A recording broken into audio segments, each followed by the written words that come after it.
பார்வதி அம்மா டெல்லி டு தமிழ்நாடு, தமிழ்நாடு டெல்லி ஊடாடப்பட்ட மாநிலம். பஞ்சாயத்து போட்டு கணக்கு, ஆதார் கார்டு, ரேஷன் கார்டில் வீடு வீடு வீடு செக் பண்ணுவார். கடவுள் தான் செக் பண்ணுவார். அந்த நேரம் செக் பண்ணையில் கணக்கு எடுப்பார், தோண்டி எடுப்பார். பத்திரம் பதிவு,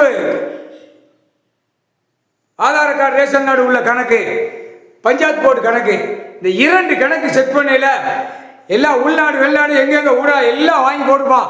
சென்ட் ரேட்டு, சென்ட் கணக்கு, ஏக்கர் கணக்கு எல்லாம் அதில் கணக்கை பிடிப்பார். ஆன்லைனில் உள்ள கணக்கை பிடிப்பார். ஆன்லைனில் கணக்கு பிடிக்கல உள்ள செயலறைக்கு மாட்டி போவா, அடியும் வாங்குவான். பெண்ணுக்கு பெண்ணு, ஆணுக்கு ஆணு. பெண்ணு மேலே சொத்து ஏகப்பட்டது எழுதி வச்சிருப்பான். அங்கே பூரா என்ன செய்தாங்கிற கொத்து எல்லாம் செக் பண்ணுவார். ராணுவ வானரப்படை செக் பண்ணுவான், மிலிட்ரி செக் பண்ணுவான். அந்த நேரத்தில் கோர்ட்டில் கேடுக்கப்பா, கோட்டார் ஆணு பெண்ணும். அதான் பஞ்சாயத்து போர்ட்டில் தலைவர் முடிச்சாச்சு, போக தலைவரை. இப்போ காவு இவனுங்களுக்கு கொடுக்கணும். வீடு வாசல் கட்டிக்கால அவனுக்கு காவு, ஆதார் கார்டு, ரேஷன் கார்டில் காவு கொடுத்தாச்சுன்னா ஆட்டா முடிய செக் பண்ணல உள்ள வலையில் மாட்டி வருவாங்க.